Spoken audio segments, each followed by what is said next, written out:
Welcome. We are going to do an energy check-in. These two cards are popping up again. I have the previous reading on here. These two cards were coming through. Check the previous reading to this if you feel called to. But there's still this energy of maybe lack or disappointment. But there are unseen blessings and something about boundaries that are being violated. Since this card is popping up again, I usually read intuitively, but I want to check the book to see if there's anything more.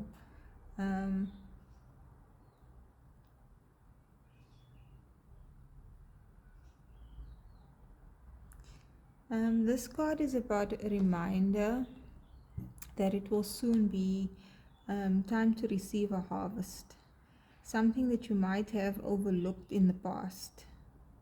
And this thing will haunt you if you do not take the time to look around. She is a reminder that seasons change.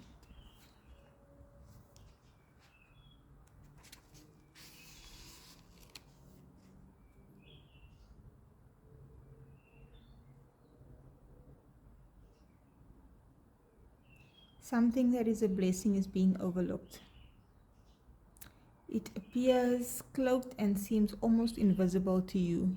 You must stand in your field, that is to say your life, and look around and see all that has been given to you again. Give thanks for it. You are forgetting how much you truly have and how much you will have again and again. My time is the harvest. It is now your time to bring in or harvest the joy and love of what you have so much of and share your abundance. So something about you that has become so familiar that you can't see how precious it is.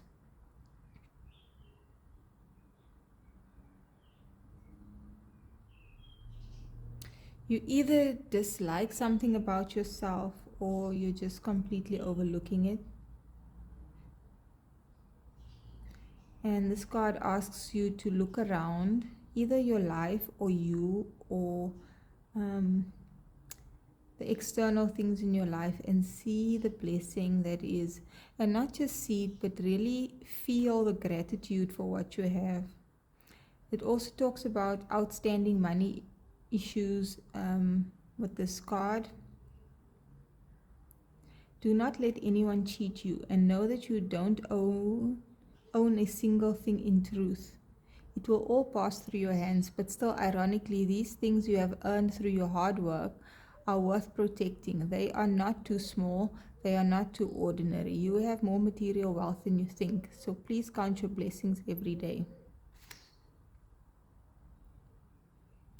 Okay, these two cards together, it almost feels like there's possibly this sense of lack, because in some way, something or someone is stealing your joy, your energy, your resources, your time. And I really didn't think we were going to talk about this again, as I did this in a previous reading. But let's use the tarot to get some clarity. Tell us about this blessing that may be overlooked. What is it? Is it a characteristic or personality trait? Is it something external?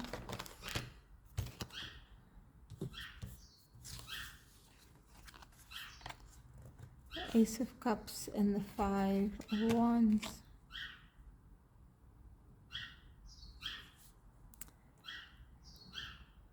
I'm hearing your ability to overcome challenges through love.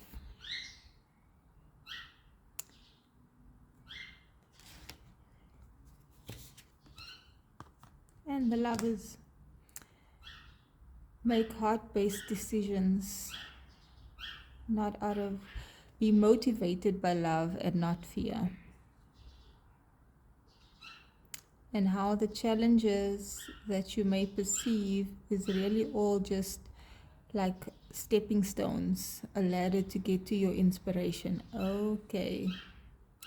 So what I'm getting is that what is a blessing here is that these challenges are fuel, the inspiration, really. For instance, if you are a writer and you have experiences, then you can write about it. Or if you're a motivational speaker, if you have challenging experiences in your life, you can speak about it. If you've never had experiences that were challenging, you might not have material or content.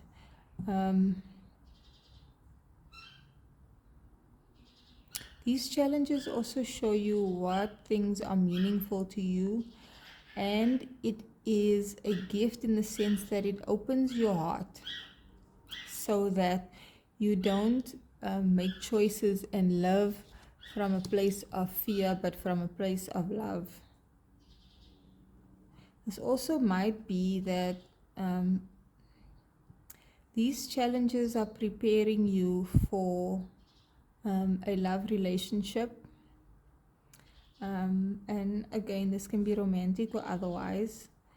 The challenges, without the challenges, it's difficult to really, really appreciate love when it comes to you in whatever form it does.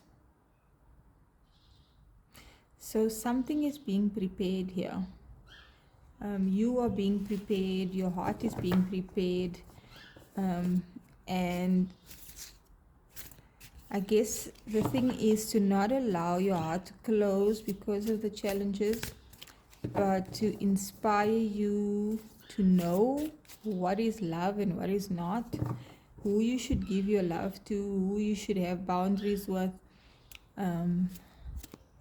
who you should give your energy to. Tell us about this invasion, boundaries, violated dominance, 8 of Swords, a perception of being stuck in fear. It's showing you who you truly are and not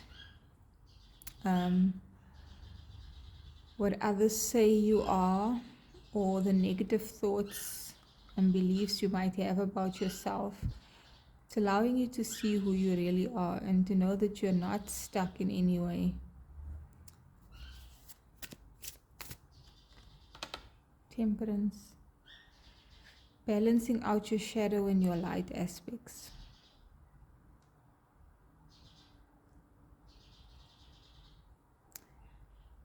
Once you understand energies, understand people, I'm thinking of Wrinkle in Time. I watched the movie again yesterday.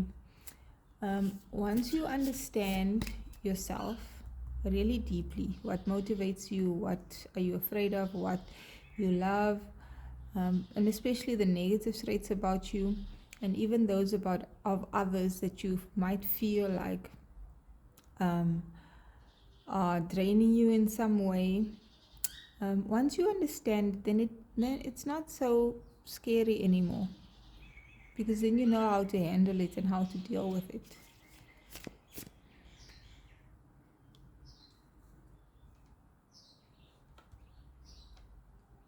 You might be learning that you're an earth angel and you're birthing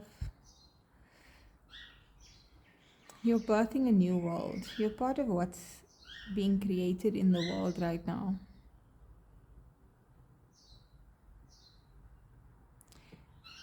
Your contribution is creating a whole new world for yourself that is not based on fear, that is based on love. Wow. At the bottom of the deck we have the Emperor, both the Empress and the Emperor. You are extremely balanced. Your shadow and your light aspect, your masculine and your feminine aspect. Extremely balanced. You're learning to play the game of life strategically, the way you would play a chess game.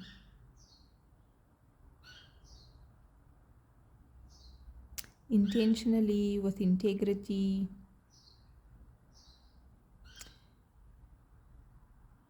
That you're learning that light isn't necessarily good and dark isn't necessarily bad. It's just how you perceive it, and that anything can be transformed.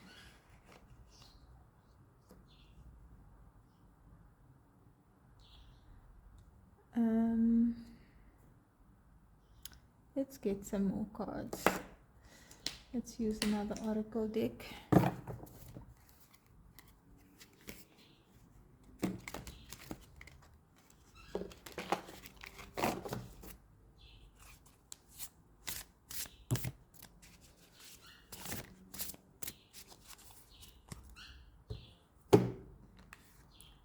Stuck energy at the bottom of the deck, not seeing the rainbow, not seeing, and not you're not stuck. The car is stuck, but you're not stuck. Your higher self and the loving woman.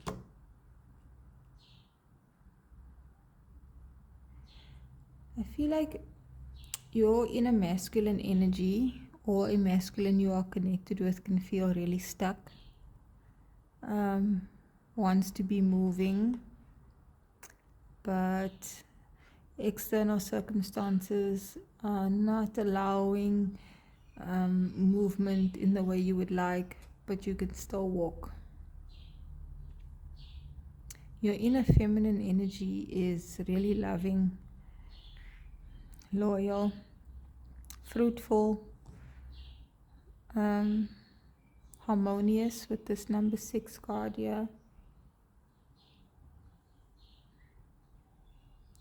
Connecting to your higher self. You are showing up as your higher self. It's almost like there's just a little bit of work left to be done here. And it's not external work. It is about appreciation of the simple things in life. The things that we often overlook.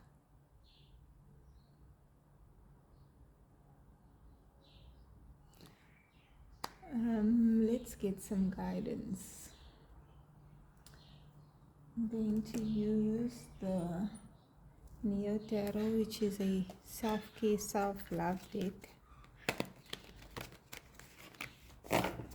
Give us some guidance as to how to tap into this energy of gratitude and appreciation.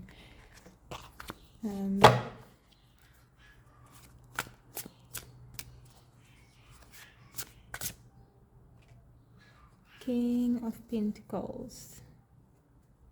I'm going to read from the book for this one.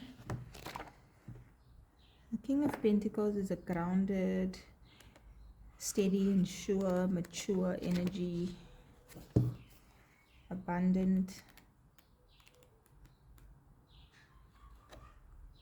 The King of Pentacles is a person or energy that signals providing, responsibility and prosperity.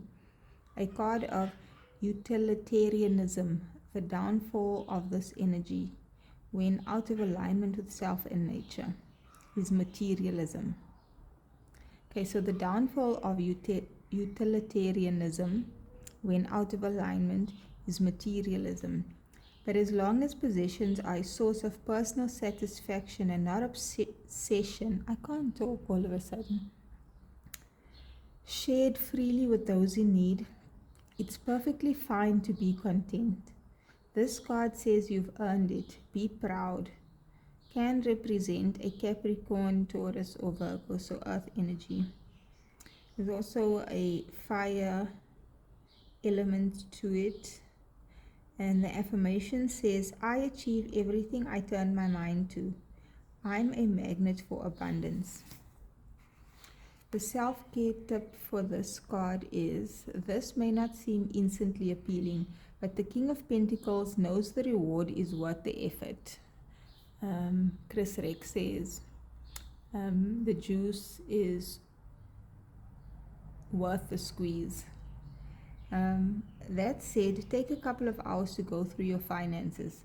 Transfer any funds you need to add your cash to your savings account, file your taxes, or send some invoices. Do something that feels too practical to be considered self-care. Then see how much better you feel when it's done. Okay, so there might be some reconciliation of administrative things, financial admin that needs to be relooked or just revisited, or just jotting it down. Maybe it's writing a new budget, or maybe writing abundance affirmations, or what you would prefer to earn, where you can cut costs. It will be different for everyone, but something practical related to your finances. I'm getting maybe even do a money ritual to attract abundance. There are many different money rituals. Blessing your money, thanking your money is just one of it. We tend to bless things like our food and that type of thing, but how often do we bless our money and thank it? Because money is energy, and the relationship we have with money is just as important as the relationship we have with food, or the relationship we have with technology, or the relationship we have with anything that we use for our benefit. You can't hate the thing that you need. It's an energy exchange, even if it's an inanimate object. There is still, in some perception, a level of consciousness to it. And when you show gratitude and appreciation for something, it's a positive energy exchange, and then that energy will be returned in some way or the other. I hope this reading was helpful. If it is, let me know in the comments, or if you have any questions about money rituals or anything related to this video. I'll see you in the next one.